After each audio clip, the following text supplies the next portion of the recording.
Assalamualaikum warahmatullahi wabarakatuh. Ta Chawang Sang Hao. Waalaikum. Alhamdulillah Rabbil Alamin.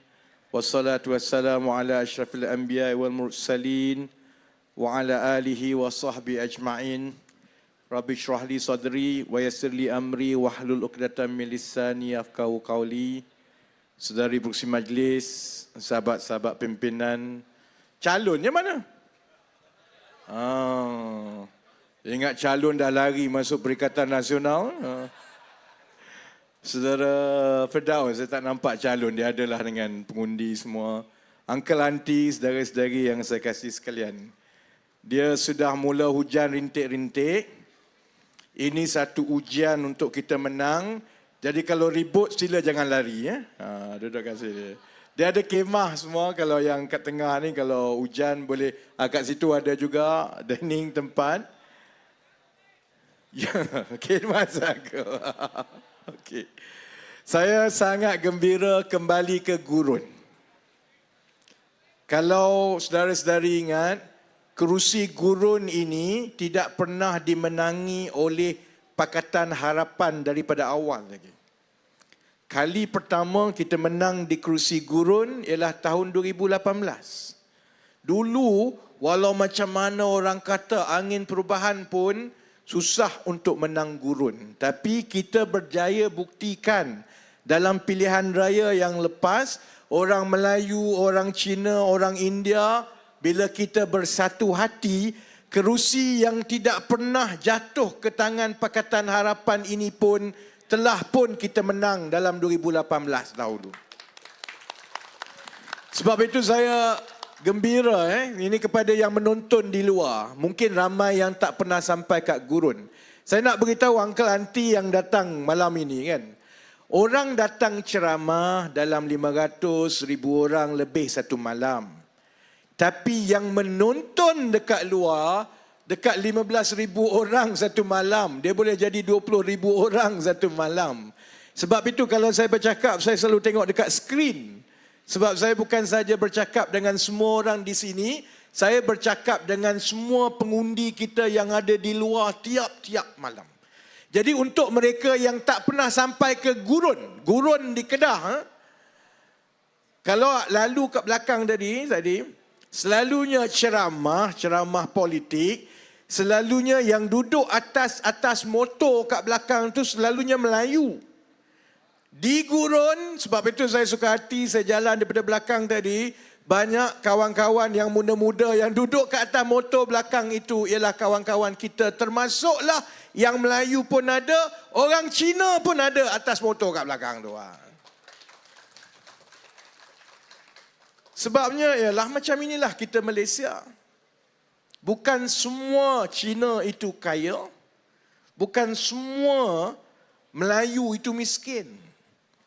Ada Cina yang hidup dia, India yang hidup dia. India lagi lah memang banyak miskin lah kan. Lagi susah lah daripada Cina dengan Melayu kan.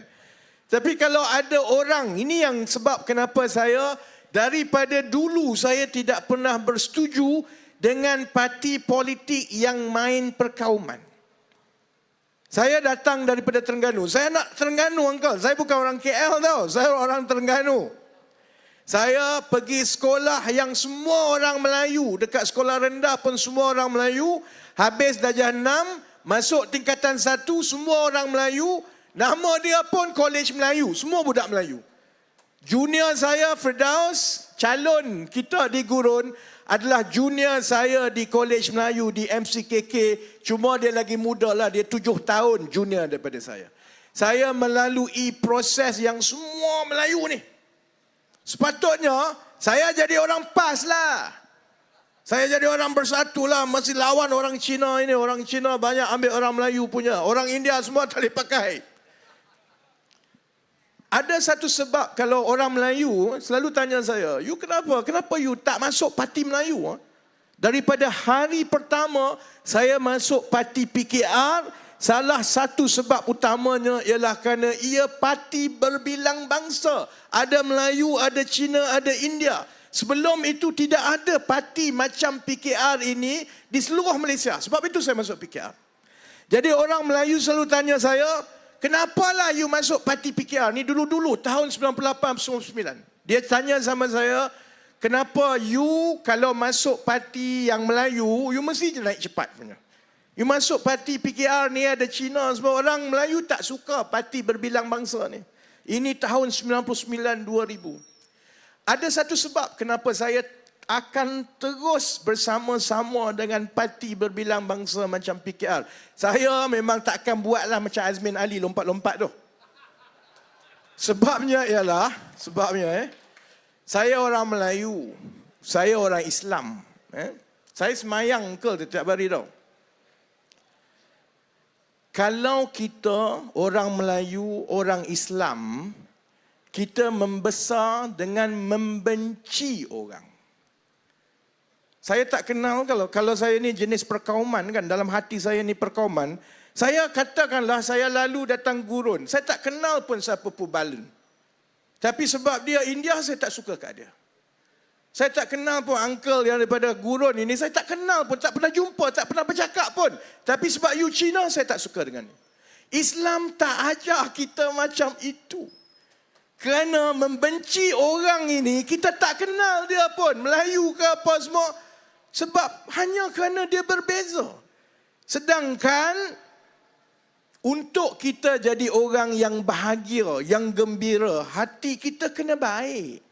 Untuk kita jadi manusia yang boleh tolong orang lain, kita berguna kepada orang lain di sekeliling kita, hati kita kena baik. Kita mesti sayang kepada orang. Kita mesti tengok orang kesian. Tengok orang susah, kesian. Tak kisahlah dia Cina ke, dia India ke, dia Melayu. Hati kita itu kena lembut. Dan sebab itu, kalau kita duduk dalam parti yang macam Perikatan Nasional sekarang, yang membenci orang lain, yang Melayu, yang diajar daripada kecil, tolak orang Cina, tolak orang India. Saudara-saudari, mereka tidak akan bahagia sampai ke mati. Sebab dalam hati ini, tiap-tiap hari kita sakit hati.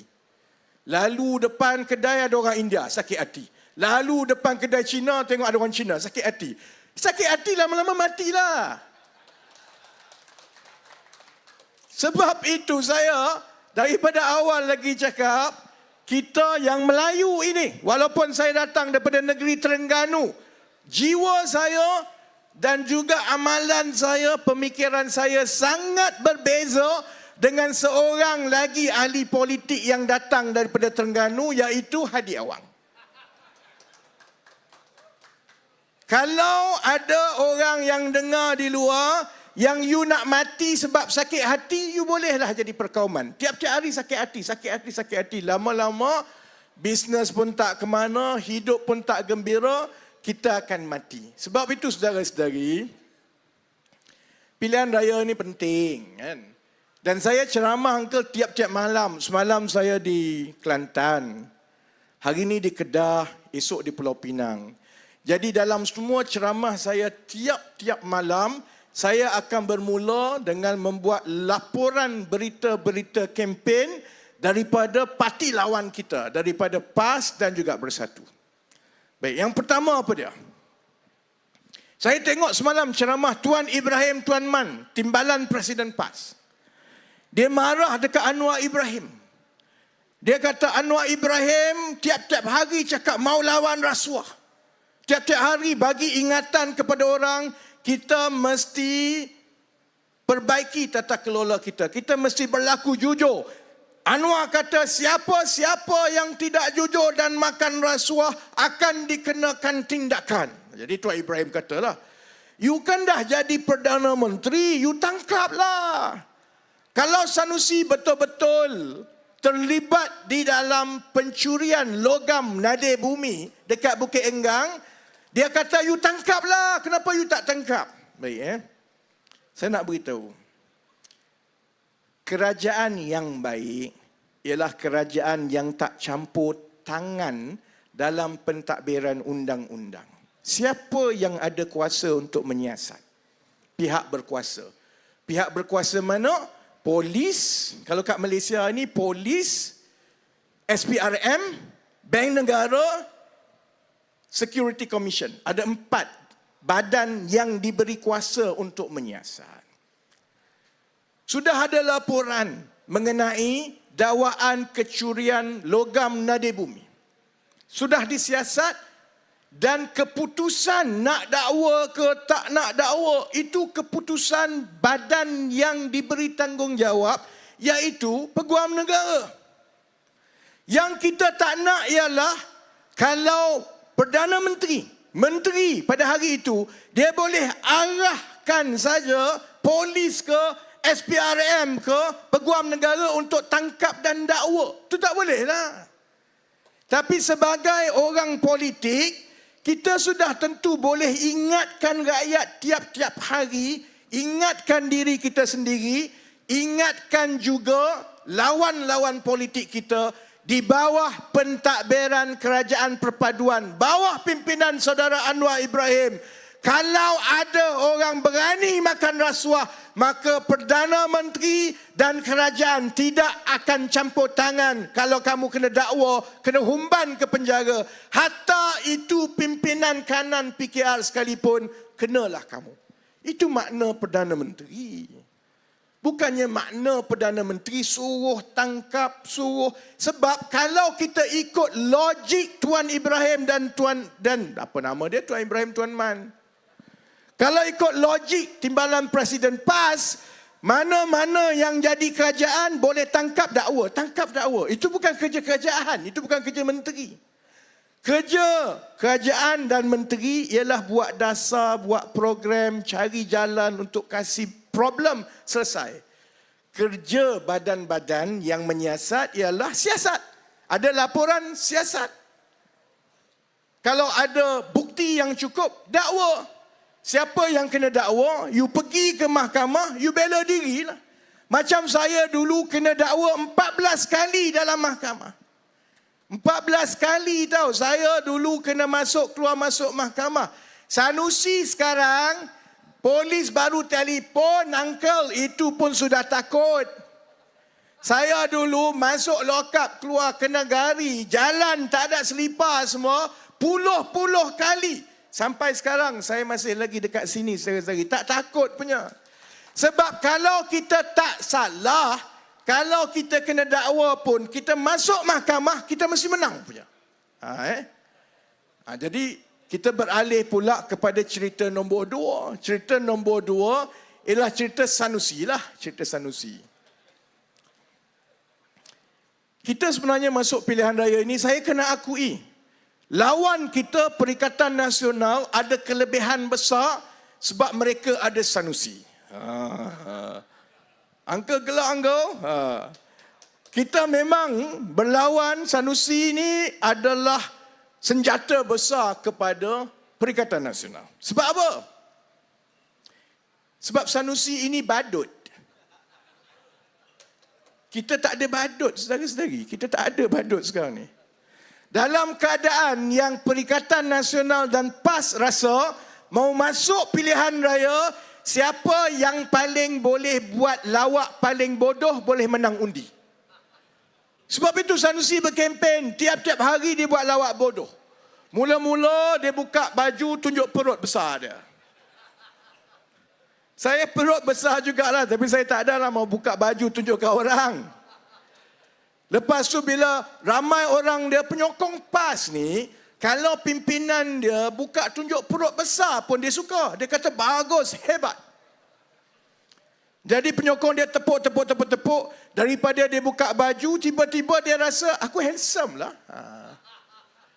Lepas itu dia mula sebut, tengok saya handsome, gigi Rafizi buruk. Kempen tiba-tiba jadi pasal dia handsome, orang lain buruk. Dia pergi kat Selangor, dia rasa dia lagi handsome. Dia cakap Menteri Besar Selangor pendek. Apa kena mengenanya? Pendek tak pendek? Tak ada kena mengena. Lepas itu, dia rasa dia makin hebat. Sebab dia ramai budak-budak yang bawah ni yang suka tepuk. Sanusi buat apa pun dia tepuk.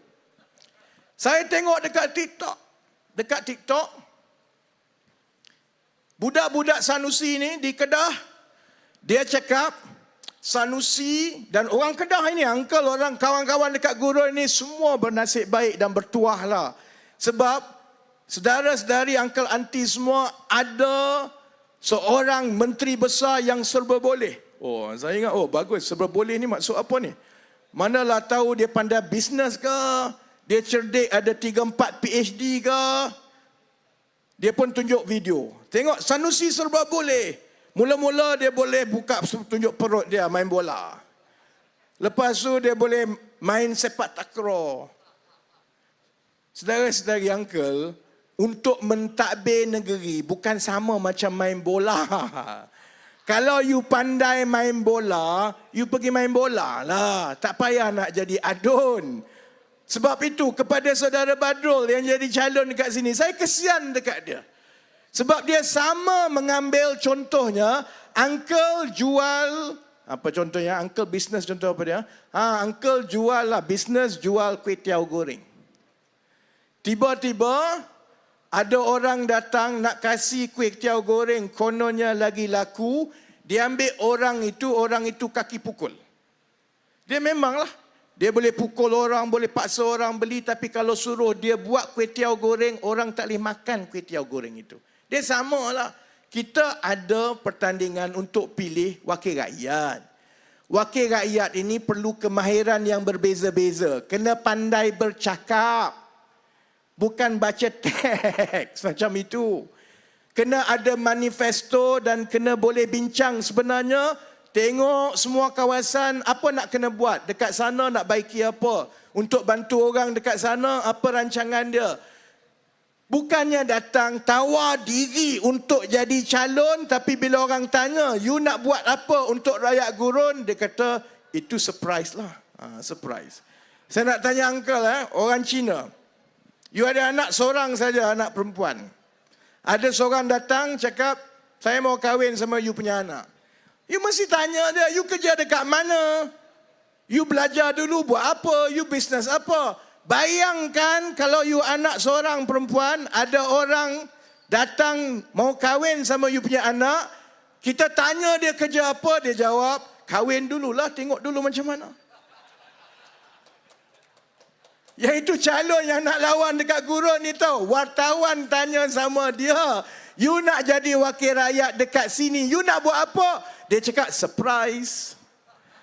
Sebab itu, saya tengok dalam tempoh 2 minggu kita berkempen ni, tiap-tiap malam, sebenarnya memang betul sokongan di kalangan pengundi Melayu di ke-6 buah negeri, termasuklah di Kelantan, termasuklah di Kedah, sudah mula beralih kepada kerajaan perpaduan, saudara-saudari. Yang itu saya boleh cakap dengan yakin. Yang kita perlukan ialah dalam tempoh seminggu daripada sekarang, kita kena pastikan bahawa peralihan undi daripada pengundi Melayu kepada kerajaan perpaduan itu besar, supaya kita boleh menang. Tak cukup 3, 4, 5 kursi, kita menang sehingga kita boleh membentuk kerajaan di negeri Kedah, dan kerusi gurun adalah kerusi yang wajib kita menang kalau kita nak membentuk kerajaan. Saya tak habis lagi cerita pasal Sanusi tau. Sanusi sekarang demam kot, demam. Tadi bising. Saya pun tengok, saya bimbang juga. Sebab ada berita semua orang-orang PAS, Perikatan Nasional kata, Sanusi telah ditahan sekali lagi oleh polis. Saya kata, Allah, takkan kena tahan sekali lagi kot. Nanti orang akan gunakan seolah-olah kerajaan perpaduan ini guna polis untuk tekan dia. Kemudian saya tengok tadi, macam dia tak kena tahan, tapi dia tidak dapat hadir untuk beberapa majlis kempen Perikatan Nasional. Tak ada sebab diberikan. Dia hanya tak dapat hadir. Saya rasa dia demam. Dia demam sebab masalah dia ni makin bertimpa-timpa ni. Sebab itu malam ini kita main game teka-teki. Saya tanya, kita semua jawab. Sebab setakat ini, dalam tempoh 1-2 minggu berkempen ini, kita semua pengundi kami di sebelah kerajaan perpaduan ini, kita semua kena berteka-teki apa jawapan Sanusi seterusnya untuk hari esok. Ini semua pasal REE ni, pasal nadir bumi. Uncle tahu tak, negeri Kedah ni negeri kaya. Kaya, sangat kaya. Rakyat saja miskin. Negeri kaya. Dia kaya sekarang sebab negeri Kedah ada deposit nadi bumi, REE, antara yang paling besar dekat negara ini. REE ni saya tahu, kita tak pernah tengok nadi bumi ni. Kita tengok emas, kita tengok perak, kita tengok tembaga tak. Nadi bumi ni kita tak pernah tengok lagi dengan mata kita. Nadi bumi ini ialah logam yang sangat berharga yang digunakan di dalam peralatan-peralatan elektrik moden, terutamanya bateri. Jadi kalau bateri, telefon kita pun pakai bateri. Kereta pun sekarang pakai bateri. Dan 10-15 tahun daripada sekarang, bila kita pasang solar di banyak tempat, bukan saja kereta, telefon pakai bateri, kita akan mula lihat bateri-bateri besar di seluruh negara yang digunakan untuk menyimpan tenaga solar yang kita jana daripada solar. Siang ada matahari, simpan dalam bateri. Malam bila tak ada matahari, kita ambil daripada bateri itu untuk pasang lampu semua. Jadi, sesiapa sahaja negara mana yang ada nadi bumi yang besar, maka dia akan jadi kaya. Kerana seluruh dunia lepas ini bergantung kepada elektrik daripada bateri. Dan ada beberapa tempat saja dalam dunia ini yang ada logam ini. Ada logam nadi bumi. China paling banyak. Tempat nombor 2 di Australia. Dan sekarang ini tempat baru yang dikenal pasti banyak nadi bumi ialah di mana? Di Kedah. Kaya. Itu yang Sanusi kata, Kedah ini ada 43 trilion. 43 trilion. Uncle tahu berapa saiz dan kekayaan ekonomi negara kita sekarang? 1.7 trilion. Maknanya, kalau Kedah ni ada 43 trilion nadi bumi, maksudnya Kedah ni 40 kali ganda lebih kaya daripada seluruh Malaysia. Sebab itu Sanusi yakin lepas ini semua dia nak ambil alih. Penang pun dia nak masuk Kedah, Kuala Lumpur pun dia nak masuk Kedah. Sebab dia yakin Kedah kaya. Memang Kedah kaya, tapi kaya kalau diuruskan dengan baik. Sebab itu Sanusi sekarang ni saya ingat dia demam.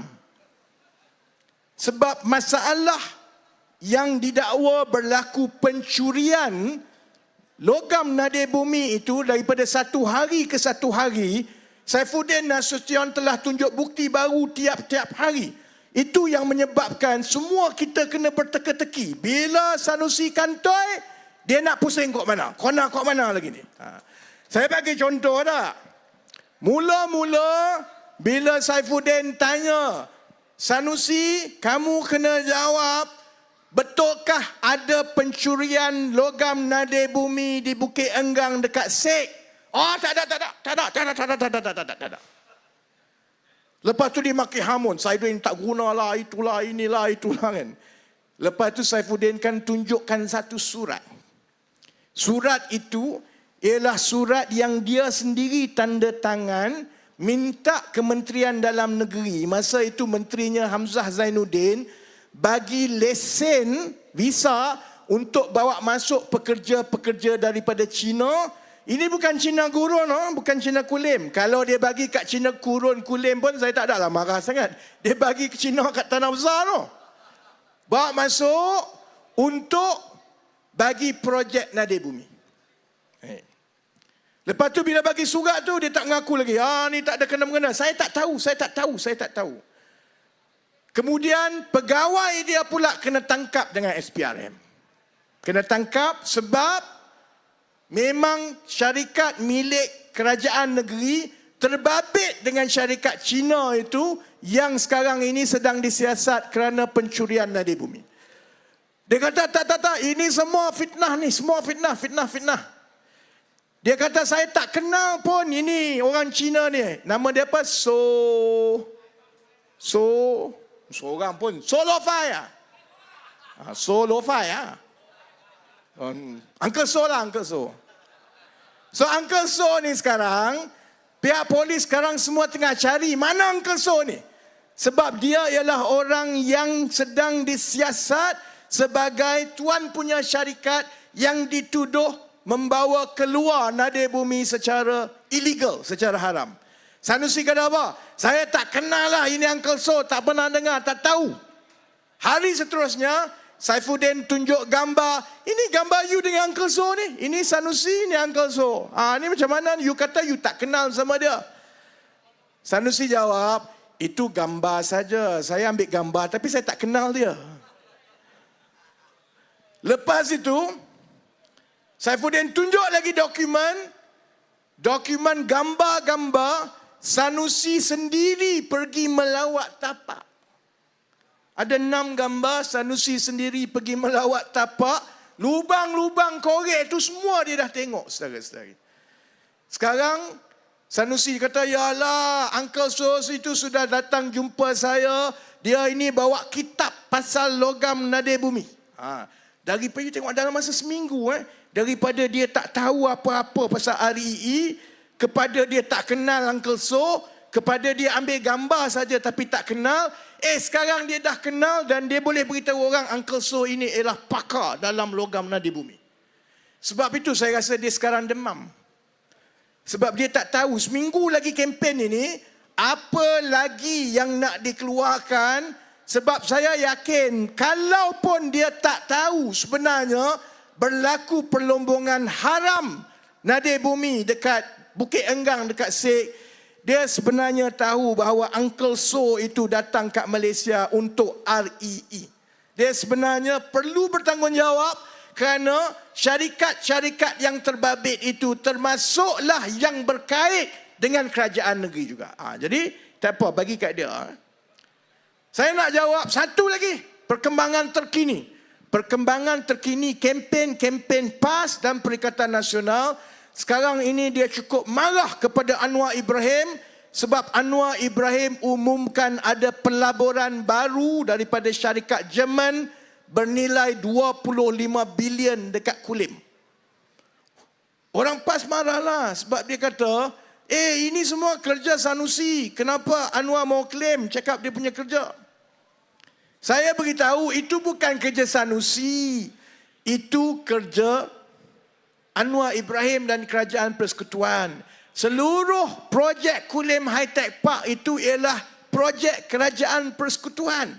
Malah kalau uncle tengok billboard besar-besar dekat-dekat Kedah ni, dekat Gurun pun mesti ada ni, Sanusi tunjuk gigi dia cakap pencapaian projek-projek besar. Kalau tengok setiap satu projek tu, semua projek Kerajaan Persekutuan. Bukan projek negeri Kedah pun. Tapi dia mengaku dia punya. Betul dia beritahu kat budak-budak, selain perut saya besar, selain saya boleh main bola, saya juga boleh bawa pelabur-pelabur asing masuk kat Malaysia, kat Kedah. Sebab itu kena bagi saya jadi menteri besar sekali lagi. Sebab itu saya nak jawab malam ini. Orang PAS marah dekat Anwar, marah dekat saya sebab dia kata itu kerja Sanusi. Itu kejayaan Sanusi. Sebab Sanusi lah pelabur-pelabur ini masuk. Ada yang beritahu katalah Rafizi tak tahu bahawa kilang Infineon itu memang sudah ada dekat Kedah daripada dulu pun lagi. Saya nak cakap pasal ekonomi sikit, Uncle. Ini orang yang bisnes mungkin tahu, mungkin faham. Memang betul Infineon tu syarikat chip semiconductor daripada Jerman. Memang dia dah buka dekat Malaysia ni lama dah. Dia dah 20 tahun lebih kat Malaysia. Kilang dia yang pertama di Melaka. Kemudian bila dia buka kilang baru, Kerajaan Persekutuan masa itu telah membangunkan Kulim High Tech Park. Jadi dia pun buka kilang kedua dia dekat Kulim High Tech Park. Di kalangan yang mendengar ni dan juga yang menonton dekat luar, mungkin ada di antara kita yang pernah kerja dengan syarikat antarabangsa. Kita kerja dengan multinational companies, MNCs. Bila keputusan untuk buat pelaburan baru berpuluh bilion, keputusan itu sebenarnya siapa yang buat keputusan itu? Orang dekat Malaysia ke ataupun orang dekat ibu pejabat? Yang buat keputusan ialah orang-orang yang di ibu pejabat di Jerman. Jadi cara dia begini. Infineon ini ada operasi dia dekat Malaysia, ada operasi dekat Singapura, ada operasi di negara-negara lain. Dia syarikat antarabangsa. Jadi bila tahun ini dia kata saya ada 25 bilion tambahan, 5 bilion euro untuk buka kilang baru, maka semua operasi dia di seluruh dunia ini akan cuba meyakinkan ibu pejabat dia untuk buka dekat negeri dia. Mereka pun bersaing. Saya pernah terlibat contohnya dalam satu usaha yang satu syarikat gergasi Malaysia ini masa saya bukan dalam politik. Masa ni saya ada company sendiri, saya ada membantu, ada benda yang saya boleh bantu, yang syarikat itu nak yakinkan ibu pejabat dia di China supaya buka satu pelaburan baru bukan di China, buka di Malaysia. Jadi mereka pun kena yakinkan ibu pejabat dia juga. Samalah macam pelaburan baru Infineon 25 bilion ini. Memang dia pun nak yakinkan juga ibu pejabat dia dekat Jerman mesti buka dekat Malaysia. Jangan buka dekat India, jangan buka dekat Singapura. Baik Bayangkan kalau uncle jadi CEO Infineon. Bayang je lah, bayang kalau uncle jadi CEO Infineon dekat Jerman. Kenapa uncle nak pilih satu negara A bukan negara B? Kenapa mesti pergi negara B bukan negara A? Apa sebenarnya ciri-ciri yang dipilih untuk menentukan dekat mana nak melabur 25 bilion? Uncle rasa apa dia? Ada orang tahu siapa yang bercita-cita nak jadi CEO kat sini? Ada. Orang gurun tak mau jadi CEO ke? Ada orang kata insentif, berapa banyak kerajaan bagi wang? Tak betul. Ada orang juga kata berapa banyak potongan cukai yang kerajaan bagi? Pun tak betul. Satu ciri utama sekarang pelabur-pelabur antarabangsa, terutamanya syarikat semikonduktor macam Infineon yang menggunakan tenaga elektrik yang banyak, sebab dia buat wafer semikonduktor semua ni, dia pakai elektrik yang banyak. Satu ciri yang utama ialah dia melihat sama ada negara itu mempunyai kapasiti penjanaan dan pembekalan elektrik solar yang tinggi ke tidak. Sebab negara-negara ini, syarikat-syarikat ini, pelabur mereka, pemilik mereka, pemegang saham, semua di negara barat Eropah. Mereka meletakkan syarat yang tinggi bahawa mana-mana operasi syarikat mereka mestilah patuh kepada peraturan menyelamatkan iklim, sebab sekarang ini dunia tengah panas. Jadi mereka tak nak syarikat mereka itu turut bertanggungjawab kepada pemanasan suhu global. Sebab itu kita duk dengar kalau baca ni orang kulim, orang gurun kaya-kaya, kalau tengok annual report daripada syarikat besar-besar, semua akan melaporkan tentang ESG, tentang climate change, tentang green compliance. Maksudnya begini, pelabur-pelabur uncle, dia nak cari syarikat yang mempunyai bekalan elektrik yang boleh baru, renewable energy ataupun solar yang tinggi. Kalau dia melabur dalam syarikat yang tak banyak solar, dia tak banyak guna elektrik solar, saham syarikat tu jatuh, orang tak nak beli. Orang hanya nak beli syarikat-syarikat yang dia banyak guna tenaga solar. Macam mana ini berkaitan dengan Infineon?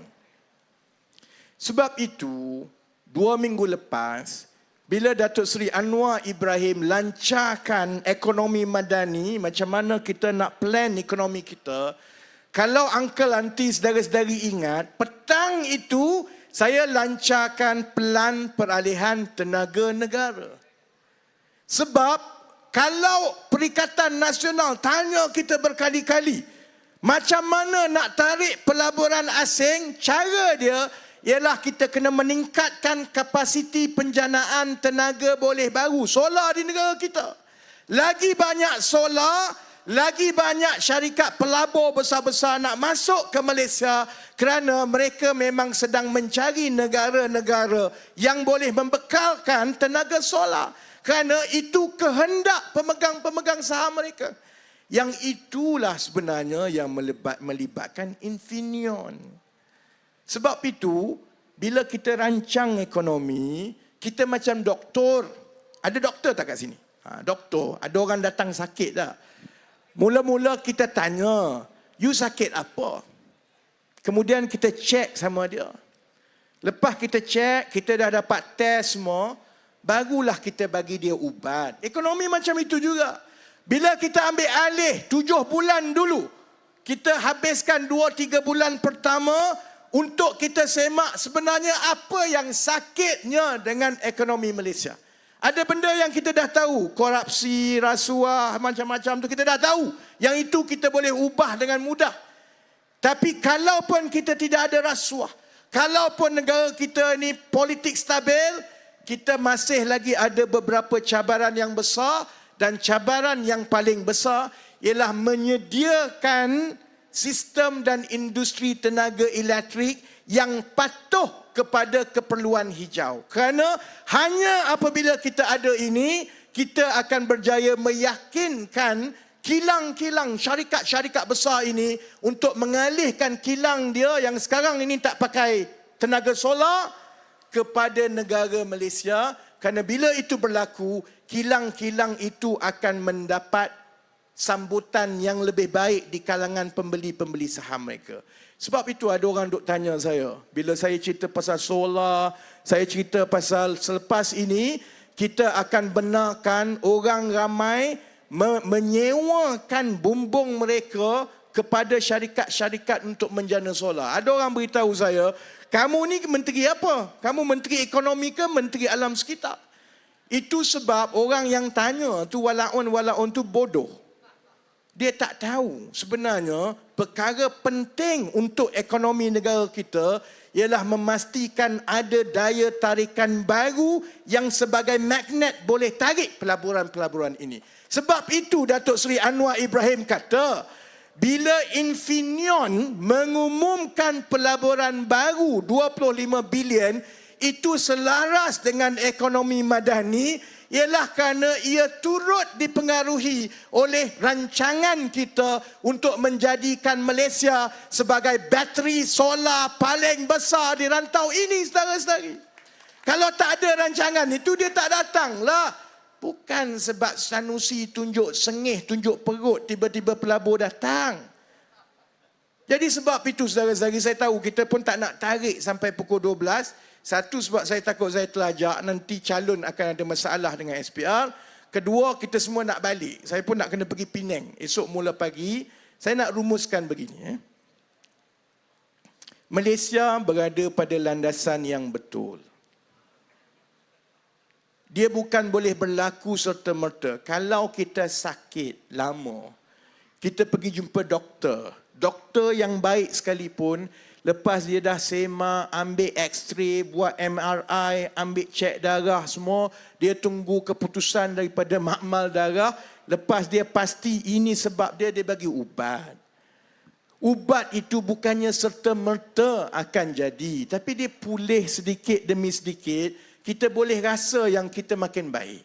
Kalau dulu tak boleh bangun, sekarang boleh bangun. Kalau dulu makan tak boleh, dah boleh mula makan. Ekonomi dan negara pun macam itulah. Selepas 7 bulan, kita berada di landasan yang baik. Ekonomi kita makin pulih. Harga barang makin stabil. Ingat tak dulu, 2 bulan lepas, geng-geng Perikatan Nasional ni semua buat cerita, 2 bulan, bulan Ogos dia kata, bulan Ogos, harga barang akan naik 20%. Sekarang bulan berapa? Dah bulan Ogos dah. Harga barang ada naik 20%. Harga ayam turun adalah. Harga minyak masak kekal. Harga barang kekal macam biasa. Lebih murah daripada zaman mereka memerintah pun. Jadi kita berada dalam keadaan yang semakin baik, landasan betul. Esok lusa. Lusa 7 hari bulan Ogos, saya sendiri akan bentangkan satu kertas dasar yang bagi saya cukup penting untuk anak-anak dan adik-adik kita. Iaitu kertas dasar mengenai macam mana kita nak menaikkan gaji pekerja-pekerja di seluruh Malaysia. Sebab kita tak boleh biarkan dah gaji macam sekarang ini. Sebelum ini kerajaan tak nak campur tangan soal gaji. Gaji itu pandai-pandai you lah. Jadi kalau yang ada bisnes kecil macam dekat gurun, kita nak bayar gaji pekerja kita tinggi pun kita tak mampu. Kalau kita nak bayar pun kita tak mampu. Jadi kalau kerajaan bergaduh, suruh syarikat bayar gaji tinggi pun tak jadi. Jadi macam mana kita nak bagi gaji mula naik setiap tahun ini secara berkala? Kerajaan kena bagi duit lah. Tu ya. Kerajaan kena ambil sejumlah wang daripada cukai yang kita kutip daripada rakyat ini. Kita kena peruntukkan untuk kita bekerjasama dengan majikan-majikan untuk menaikkan gaji pekerja-pekerja.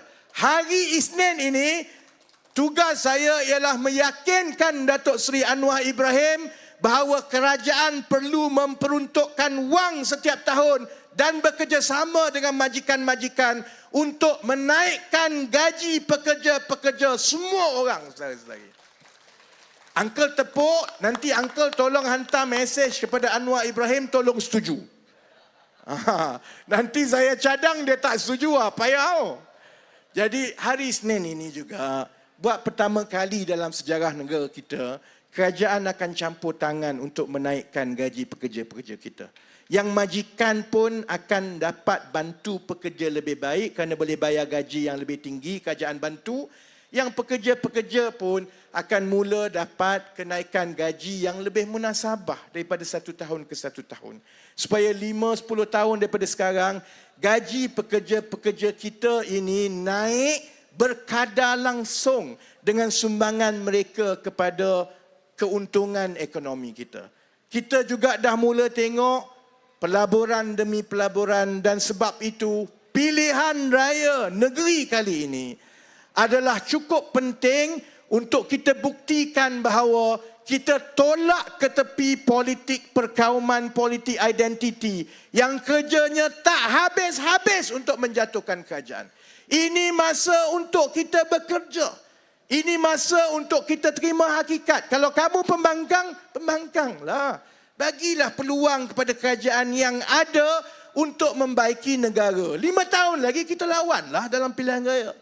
Kerana akhirnya yang penting ialah kebajikan rakyat, dan saya yakin seperti mana yang kita sudah mula nampak di Kelantan, kita insya-Allah akan mengekalkan Selangor, Negeri Sembilan dan Pulau Pinang. Tak ada masalah. Insya-Allah kita akan kekal di negeri-negeri tersebut. Yang jadi persoalan sekarang ini ialah Kedah. Kita nak tengok sama ada kemenangan yang lebih kepada calon-calon kerajaan perpaduan. Kalaupun kita tak boleh membentuk kerajaan, kita nak pastikan bahawa kita ada pembangkang yang kuat supaya negeri ini tidak diwakili secara berterusan oleh seorang badut seperti Sanusi. Jadi sebab itu akhir sekali saya nak minta tolong satu saja. Sahabat-sahabat yang Cina, sahabat-sahabat yang India, kali ini kena yakinkan semua kaum keluarga kita untuk keluar mengundi. Dalam pilihan raya umum yang lepas November, salah satu sebab kenapa PAS menang besar di Kedah ialah kerana jumlah pengundi bukan Melayu yang keluar itu rendah. Buat kali pertama, selepas 2008, 2013, 2018, selalunya jumlah keluar mengundi oleh pengundi Cina dan India ialah atas 80%. 81%, 82%. Baru-baru ini 68%. Ada 15% pengundi Cina dan pengundi India yang tidak keluar. Jadi kalau kita nak pastikan kemenangan kerusi macam Gurun, macam Kulim, macam Suka-Menanti, semua kerusi-kerusi kita kena pastikan pengundi Cina dan India keluar beramai-ramai macam dalam pilihan raya sebelum ini. Boleh ke tidak? Ya. Yang kedua, saya nak minta yang Melayu, yang tua-tua, yang abang kakak Melayu. Dulu, 10-15 tahun lepas, kita selalu cakap, adik-adik yang muda, tolong balik kampung, yakinkan mak ayah suruh berubah. Sekarang ni terbalik. Sebab yang sokong Perikatan Nasional ni budak-budak umur 18 ke 24 tahun. Yang 25 tahun ke atas ni semua dah sokong kita. Tapi mereka ramai. Sebab dia kali pertama, dia pendaftaran automatik. Memang betul. Yang muda-muda ini lagi suka TikTok. Dia tengok Sanusi, wah comelnya Sanusi. Dia tak kisah Sanusi ni boleh buat kerja ke tidak. Dia tengok Sanusi comel bulat. Jadi saya nak minta yang Melayu pula, yang abang kakak Melayu, yang makcik-pakcik, tolong nasihatkan kepada pengundi-pengundi muda bahawa pilihan memilih kerajaan ini bukan memilih badut. Kalau pilihan raya negeri ini ialah untuk memilih ketua badut Kedah, bolehlah. Saya pun akan undi Sanusi. Tapi ini kita nak pilih menteri besar. Kita nak pilih menteri besar yang boleh mentadbir negeri seiring dengan kerajaan persekutuan supaya kita boleh tumpu bawa seberapa banyak pelaburan baru. Jadi, kena juga nasihatkan pengundi-pengundi muda Melayu kita bahawa kalaupun kamu tak suka Rafizi sebab gigi dia jongkang-jongkek macam Sanusi kata, tapi paling kurang dengarlah juga demi masa depan kamu. Kerana 5-6 tahun lagi yang muda-muda ni akan kahwin, akan mula bekerja, akan mula bayar hutang. Kemudian dia mula akan faham kenapa kita perlukan menteri besar yang lebih cerdik daripada yang ada, yang ditawarkan oleh PAS sekarang. Boleh? Jadi dengan itu saya ucapkan terima kasih. Sese, Nandri, Wanakam. Terima kasih sebab walaupun rintik-rintik tapi tak lari. InsyaAllah saya berharap kerusi gurun kita kekalkan dengan kerajaan perpaduan. Boleh? Okey ya, last kali. Kat Kedah ni, saya diberitahu semua ceramah kena habiskan dengan slogan baru. Iaitu, kalih kasih, kalih bagi sama. Payahnya lah. Jadi saya kata kalih bagi, yang lain semua jawab sama. Boleh tak? Okey ya, saya tak biasa buat ni. Tapi tak apa, kita sama-sama buat. Kalih bagi, kuatlah sikit lagi. Kalih bagi, kalih bagi. InsyaAllah dalam pilihan raya ini, Firdaus Johari akan skor gol mengalahkan Badrul pemain bola sepak. Terima kasih.